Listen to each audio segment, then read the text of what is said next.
Selamat datang di part 2 dari kisah penuh ketegangan ini. Setelah serangkaian peristiwa yang memanaskan situasi antara Ryan dan Setu, pertarungan antara mereka memasuki babak baru yang lebih menegangkan. Dengan Setu kini mengetahui betapa berbahayanya Ryan, dan Ryan sendiri siap untuk melanjutkan misinya, bentrokan antara keduanya semakin mendekati puncaknya. Rencana balas dendam Ryan semakin matang, sementara Setu bersiap untuk menghadapi ancaman yang mengintainya. Bagaimana semua ini akan berakhir? Apakah ada jalan keluar bagi Ryan dari konflik ini? Ikuti terus perjalanan mereka dalam part 2 untuk menemukan jawabannya.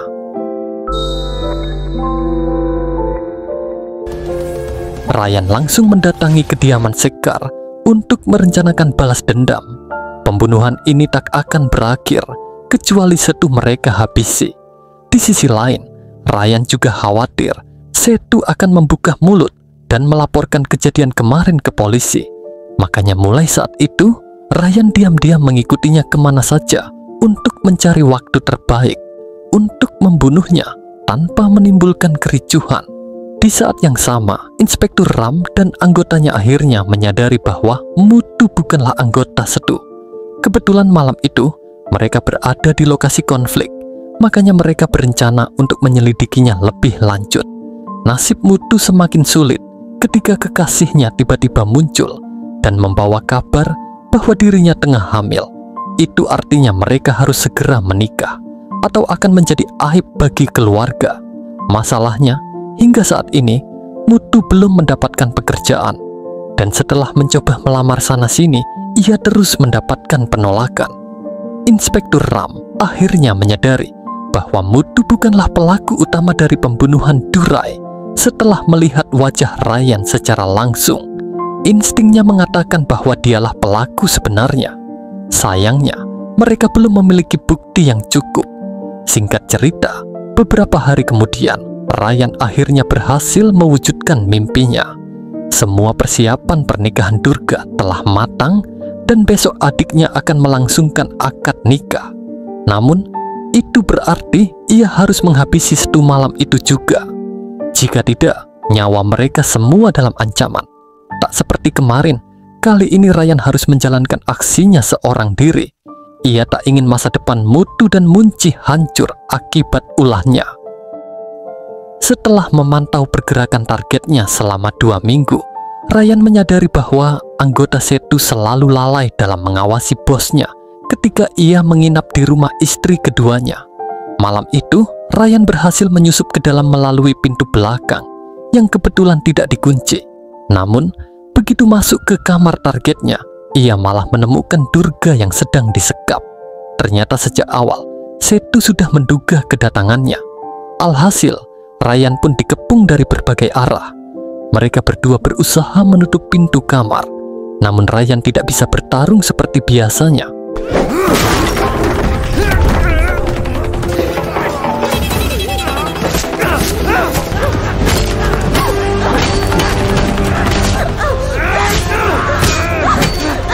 Jika Durga masih berada di sana, maka dari itu fokus utama Ryan saat ini adalah menyelamatkan Durga. Akhirnya, ketika pintu berhasil mereka tutup, Ryan langsung kabur melalui jendela. Namun di luar, pasukan Setu sudah berjaga.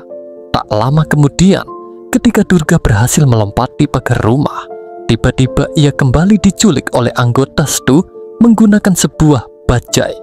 Begitu semua anggota Setu hampir berhasil ia kalahkan, tiba-tiba Mutu dan Munci muncul di lokasi.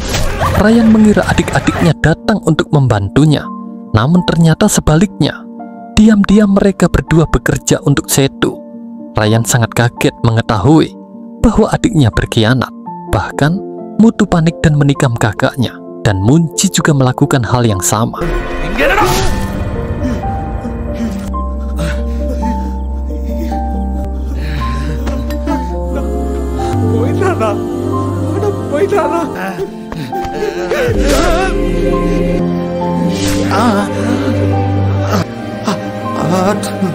Mutu merasa dendam karena selalu direndahkan, bahkan menganggap Setu sebagai saudaranya karena perlakuan istimewa yang diterimanya setiap kali bertemu. Niat Mutu bergabung dengan gangster adalah untuk mendapatkan pemasukan tambahan. Begitu juga dengan Munci yang ingin membantu membiayai pernikahan Durga. Munci sendiri secara refleks menusuk kakaknya karena ketakutan. Saat mereka berdua sedang membahas perbuatannya, Sekar diam-diam mendengarkan dari balik pintu dan menyampaikan fakta tersebut kepada Durga. Keesokan paginya, Munci panik karena Durga tak kunjung muncul di acara pernikahannya. Keluarga mempelai laki-laki mulai mencaci maki mereka karena dianggap tidak profesional.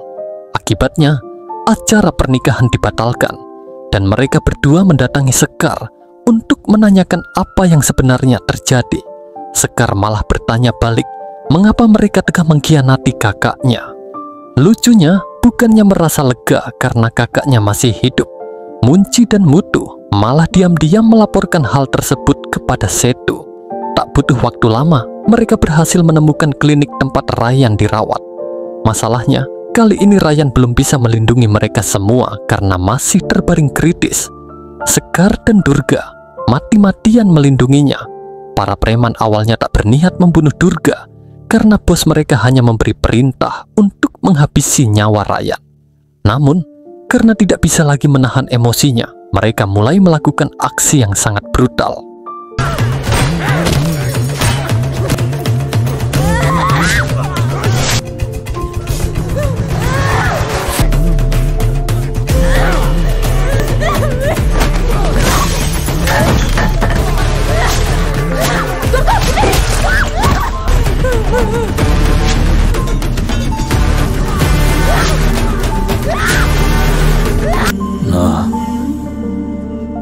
Untungnya, di saat-saat terakhir, Ryan terbangun dari pingsannya dan mereka semua berhasil selamat.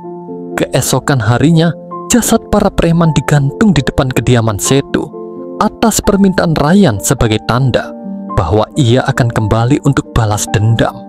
Namun, sampai waktu itu tiba, Ryan dan adiknya harus mengungsi ke tempat rahasia. Ryan sempat bertanya bagaimana ia bisa kabur malam itu jika Mutu dan Munci tidak menyelamatkan Durga. Ternyata saat diculik, Durga langsung diperkosa oleh guru. Setelah itu, ia dibiarkan bebas. Mendengar fakta tersebut, Ryan merasakan sakit hati yang luar biasa. Untuk memulihkan luka-lukanya, Ryan harus dirawat selama berbulan-bulan. Luka tusukan di tumpurung lututnya menyebabkan kesulitan untuk berjalan dan memerlukan terapi intensif. Sementara itu, Mutu dan Munci melanjutkan hari-hari mereka dengan bekerja untuk para gangster. Meski mereka berdua masih dihantui rasa bersalah, tidak ada yang bisa mereka lakukan. Sekar sebenarnya berusaha untuk mendamaikan keempat bersaudara ini, namun Ryan tidak sudi memaafkan mereka karena sudah membiarkan Durga diculik dan diperlakukan layaknya binatang. Ketika kondisi Ryan sudah kembali normal, rencana balas dendam pun dimulai. Sekar diutus untuk mendatangi kediaman Setu dan meminta agar nyawa guru diserahkan.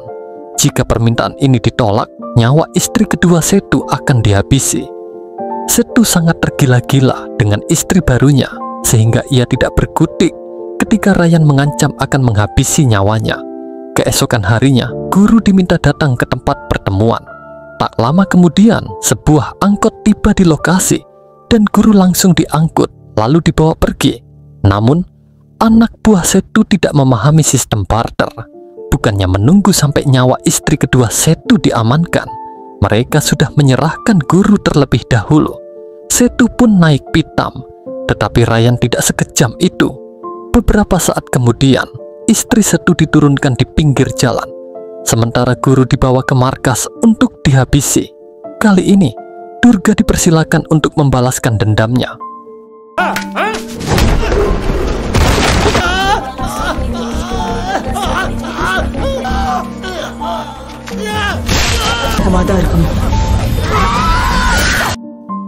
Sementara itu, Munci yang sadar kakaknya sudah pulih segera menelepon Sekar agar diizinkan bertemu. Ia sangat menyesali semua perbuatannya dan ingin meminta maaf. meskipun kemungkinan besar akan ditolak. Sekar setuju dan mengatur jadwal demo. Namun rencana tersebut didengar oleh Setu. Begitu Munci akan dijemput, Sekar malah sudah diculik oleh anggota gangster. Tanpa basa-basi, mereka menyiksa Sekar hingga babak belur. Namun Sekar tetap tidak mau membuka mulut. Baginya, Ryan sudah seperti putranya sendiri. Bahkan sebelum dibunuh, Sekar malah tertawa karena yakin Ryan akan membalaskan dendamnya dengan cara yang paling mengenaskan. Mayat Sekar kemudian digantung di tempat umum agar Ryan bisa melihatnya. Namun, belum selesai berduka, polisi datang untuk menangkap Ryan. Ternyata, Inspektur Ram telah menemukan barang bukti yang dapat menjerat Ryan ke penjara. Namun ia menawarkan opsi lain. Sebagai Kapolres yang baru, Inspektur Ram ingin semua perseteruan ini berakhir tanpa pertumpahan darah. Beberapa hari kemudian, Ryan dipaksa untuk bertemu musuh bebuyutannya untuk melakukan perjanjian damai. Daripada di penjara, mereka menyetujui kesepakatan tersebut. Mutu dan Munci hanya bisa terdiam ketika melihat sosok kakaknya. Namun, begitu kata damai diucapkan, Munci bersujud memohon ampun kepada Ryan, sementara Mutu juga mencoba meminta ampun dengan cara yang berbeda. Untuk merayakan perjanjian damai, kota mengadakan pesta besar-besaran. Namun, diam-diam Setu telah merencanakan untuk membunuh Ryan karena ia tidak bisa tidur nyenyak sampai dendamnya terbalaskan. Sebelum itu terjadi, Durga sudah beraksi duluan dengan membunuh Munci. Tentu saja, dosa kedua adiknya tidak bisa dimaafkan begitu saja. Ryan telah menduga hal ini akan terjadi. Durga segera dibawa kabur menggunakan bajai. Sementara Setu memerintahkan seluruh bawahannya untuk membunuh mereka berdua. Kali ini, Ryan tidak akan membiarkan adiknya kembali diculik. Setelah Durga berhasil kabur, Ryan bertarung dengan bebas dan membantai semua anggota Setu. Mutu yang tak berhenti meratapi kematian Munci memutuskan untuk membalaskan dendamnya. Ia tidak ragu untuk mengayunkan goloknya ke arah Ryan, dibantu oleh Setu. Mereka berdua mencoba membunuh Ryan, tetapi pada akhirnya merekalah yang dibuat tak berdaya. Ketika Mutu sudah tidak bisa mengangkat senjatanya, Ryan langsung mengeksekusi Setu terlebih dahulu. Sesuai dengan kata-kata mendiang Sekar, Setu dibunuh dengan cara yang mengenaskan, di mana Ryan menuangkan minyak ke tubuhnya untuk dibakar hidup-hidup. Sementara itu, Mutu yang ketakutan berusaha mengayunkan goloknya berulang kali hingga akhirnya mati di tangan kakaknya.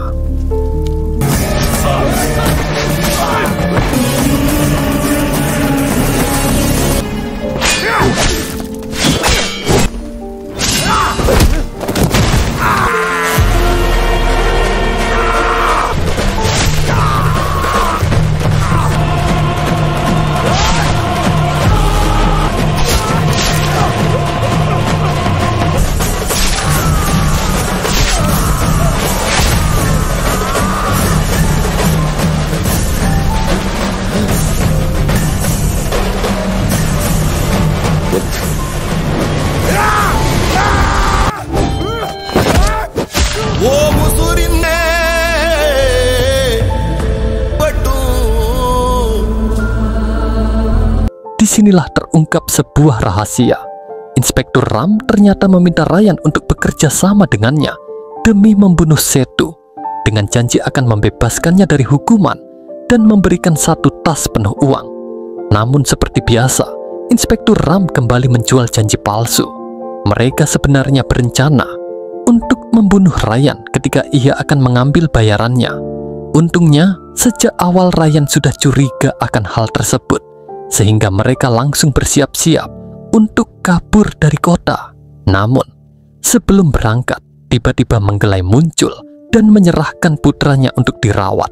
Sebagai orang yang bertanggung jawab atas kematian adiknya, Ryan akan merawat anak tersebut sama seperti ia merawat ketiga adiknya selama 20 tahun. Dan dengan begitu, film pun tamat.